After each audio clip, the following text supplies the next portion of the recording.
Hi, my name is Kathy DeRoche, and I am a counselor at Fox Valley Technical College. One of my responsibilities at the college is career counseling. I support students and the community in helping them navigate their career decision making. I've been with the college for 28 years, so I have a lot of experience in working with people at the high school level, into their 20s, 30s, 40s, 50s. So I have a wide range of experience in supporting people at different stages of their career development in making decisions moving forward.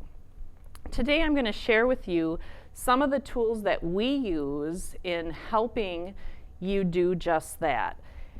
And as part of this presentation, I'm going to get you engaged in thinking about those things, and then also share with you how you can get connected to our college to receive these services. The first thing I'd like you to start thinking about is, do you feel like if you had a choice to make about where you'd like to be in the next 5 years, would it be choice A or choice B? Some of you may already have experience with one of these choices or somewhere in between. But our goal as career counselors at the college is to help you gravitate towards having a career where you're going to feel more like choice B. We spend a third of our lives working. So we know that this is a very important decision for you to make. And we want to make sure that we can help support you in looking at all the things that are important to consider when making this choice. So, what does having a satisfying and successful career look like for you? That's where we need to start. We need to start with a definition that's unique and individual to you. We often hear from our family, our parents, our partners, our friends, what they think a great job would look like. But we really need to look deep within ourselves to figure out what might that look like for us. So as you're thinking about what would it look like to be closer to that choice B, where you're having a satisfying, fulfilling career, where it doesn't feel like work and you actually enjoy being there, we're looking at definitions of success.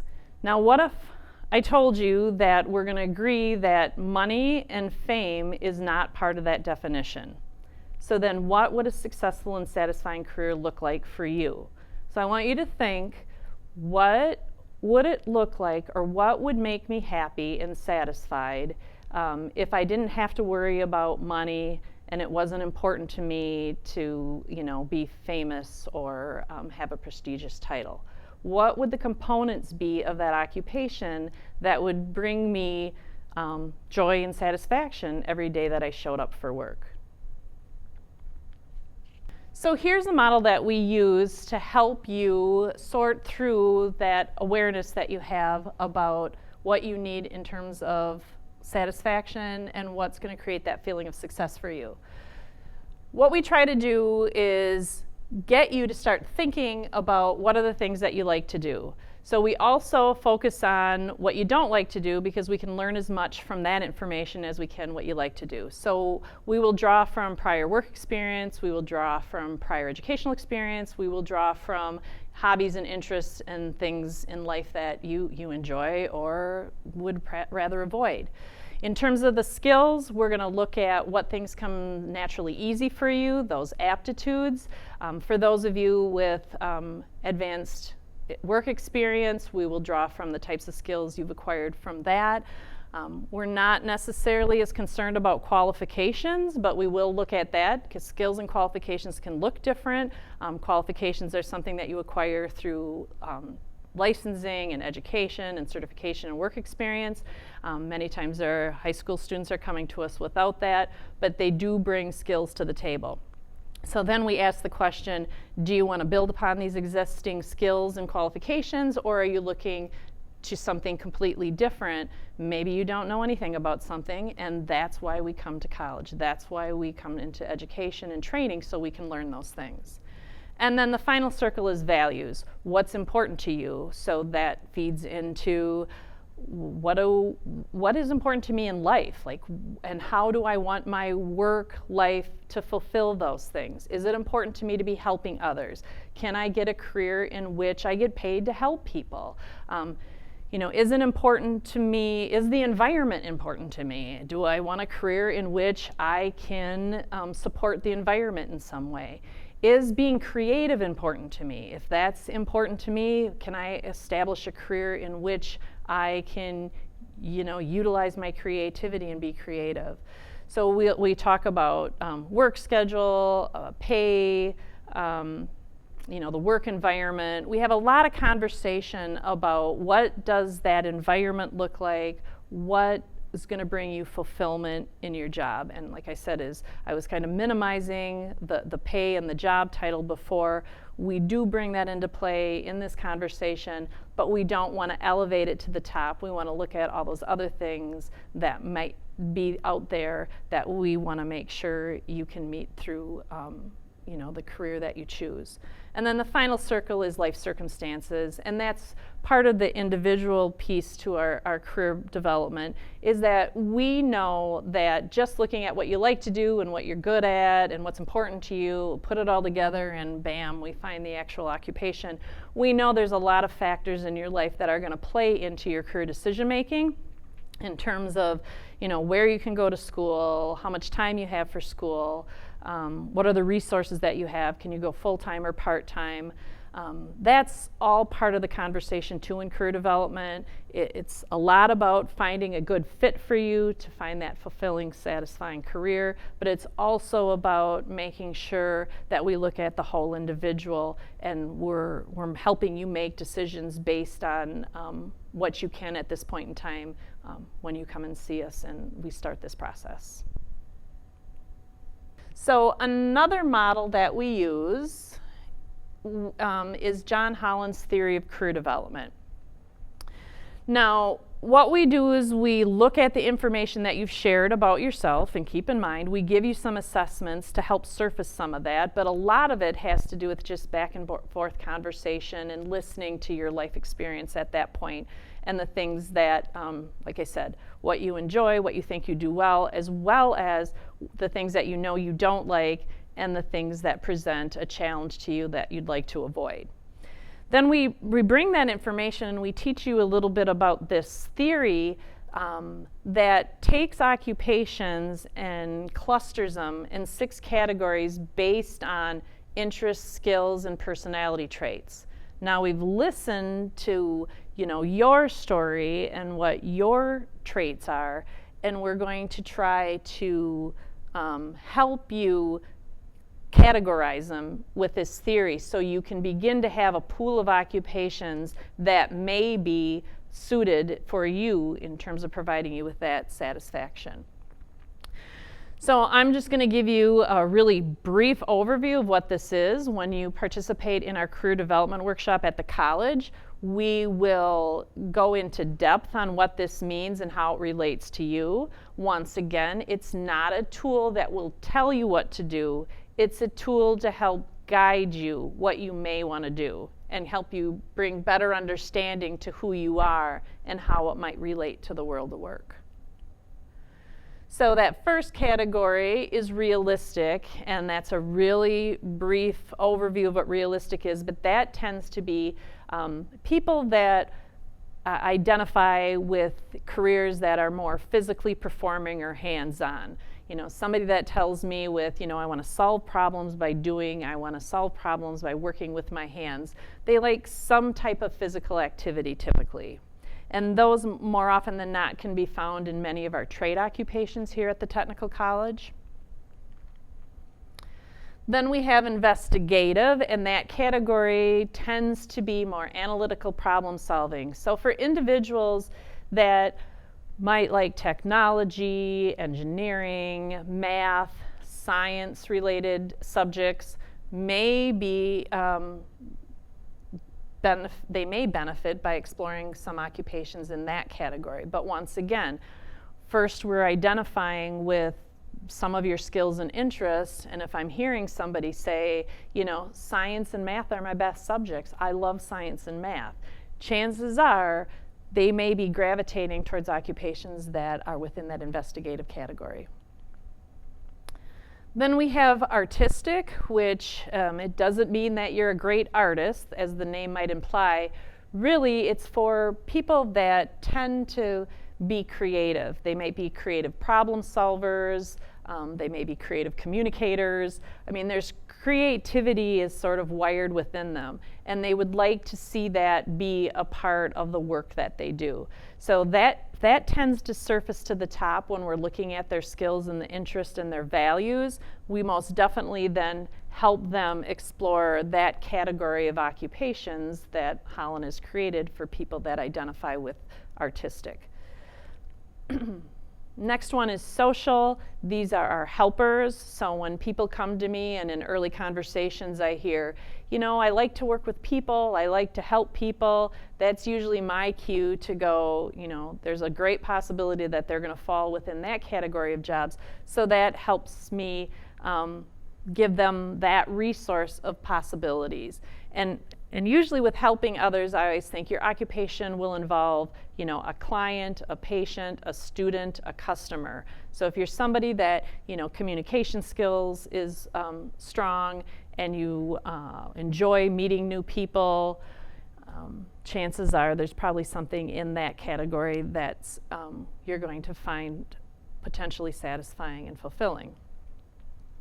Enterprising also deals with working with people, but more in a leading, directing, managing, persuading idea of their role in employment. So once again, people that like making decisions, once again, problem solvers, oftentimes investigative and enterprising, can work together.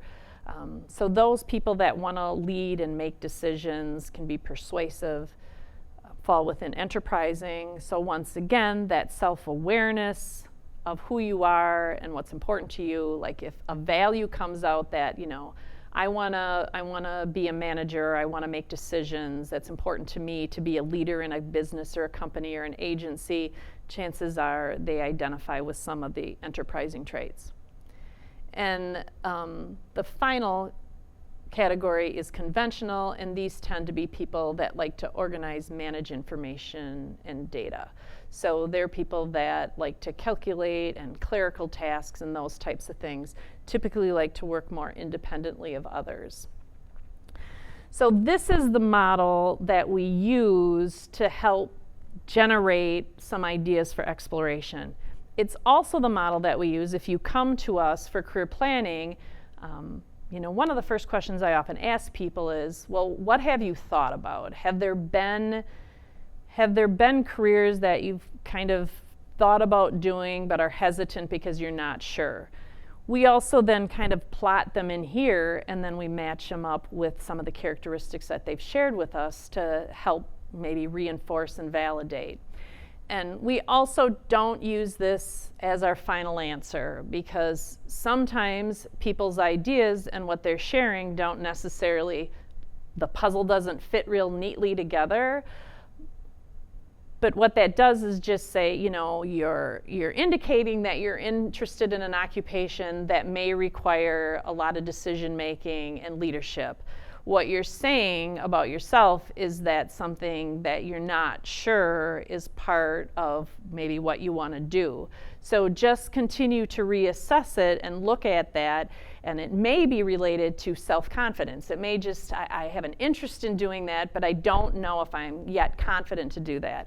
And that's what we hope to bring through education and training, to allow you to acquire the skills, to build the confidence, to be able to do that. So it's really that balance of, you know, what do you like to do, what are you good at, or what do you have the potential to be good at, and just really kind of just working that over and over again.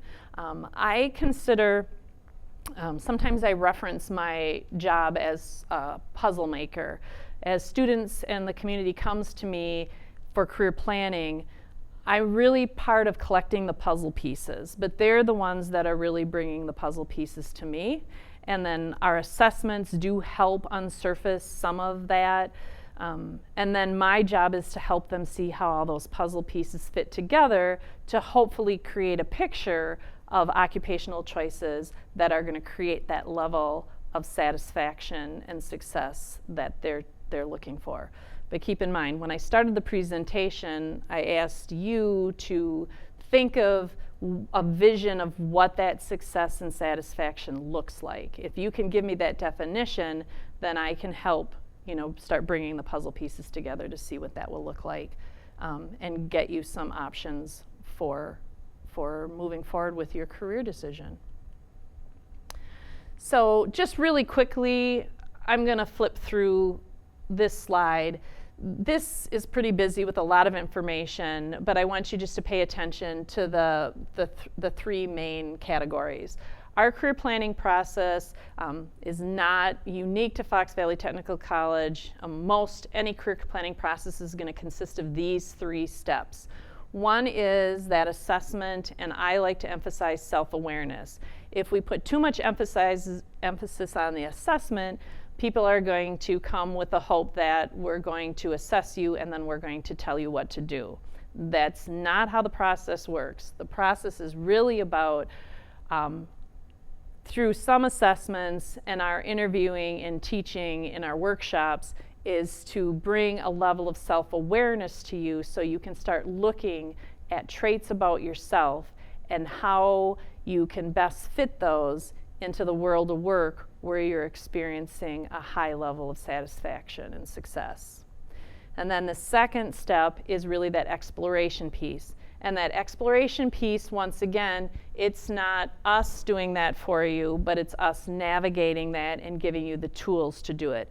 And that's done through reading, it's done through interviewing, and it's done through observation. So we encourage you to look at websites. We have some good websites that provide some great information. They have career videos. That's one way to get career information. The second way is to meet with people that are currently in those occupations. So if you're in those occupations, you're better equipped to share with an individual, like, what does a typical day look like? How does this work for you? And then the final thing would be observation, and Fox Valley Technical College is a great way to get you to see what happens when you're being trained to do the occupation. So taking you into our transportation building and seeing what our auto mechanic students are learning. It'll give you a really good understanding of the types of skills you'd be learning. And then finally is that decision-making process. And that decision-making process sometimes gets halted because people don't like making decisions. So we really try to encourage them to see, or encourage you to see, the matching between the information you've identified about yourself, the information that you're finding out about the career, and trying to see how they really fit together. And then we help you with the step-by-step plan. And whether that be a plan that we can offer you completely here at Fox Valley Technical College, we will help you through those steps, or it may be starting here at our college, getting some basic education completed, and then making that transition to another educational institution if indeed there is a career that you choose that we can't fulfill here with our educational options. We will help you do that also. So that's part of developing that action plan. So we have career development workshops. You can find this on our website. They are free, and they are being done virtually since March and because of COVID.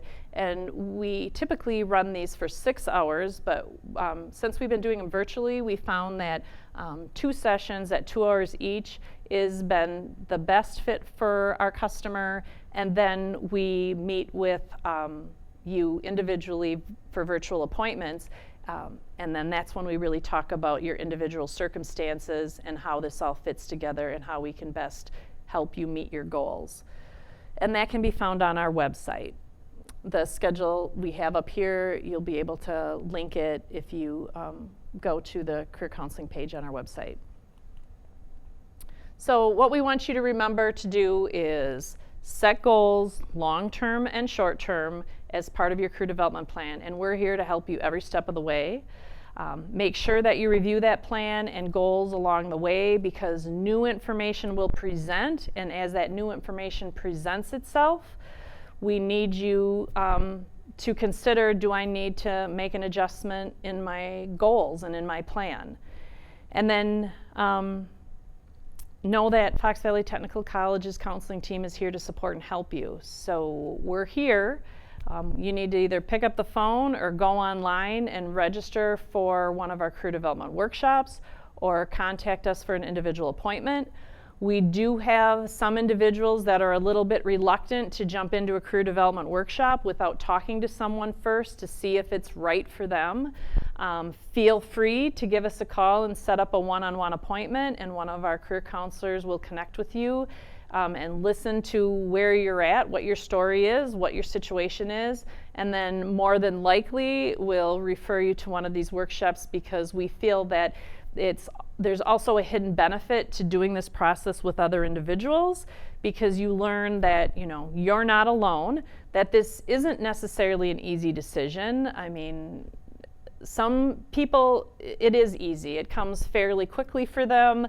They say, ever since I was 6 years old, I've known I wanted to be a police officer, and then they move in that direction. Or ever since I was in 8th grade and I started babysitting and volunteering, helping in schools, I decided I wanted to be a teacher. But that tends to be the minority. Most people do struggle a bit in deciding what it is that's going to be the best path for them to take. And also know that people change careers. It's not uncommon for people to change careers. So if you're young and just embarking on this career journey, don't feel like you're making a decision for life. We work with you on that one-on-one if we hear that that's one of the paralyzing things in making the career decision, is you're not quite sure if you make this decision, will that kind of set the stage for the rest of your life? More than likely not. Our goal is to get you on the right path, and know that that career may change 6 to 7 times throughout your lifetime, but with every change, we hope you're more closer to choice B in that enjoyment category than you are sitting in the car wondering whether or not you can get out to make it to work. So once again, utilize our resource. It's here.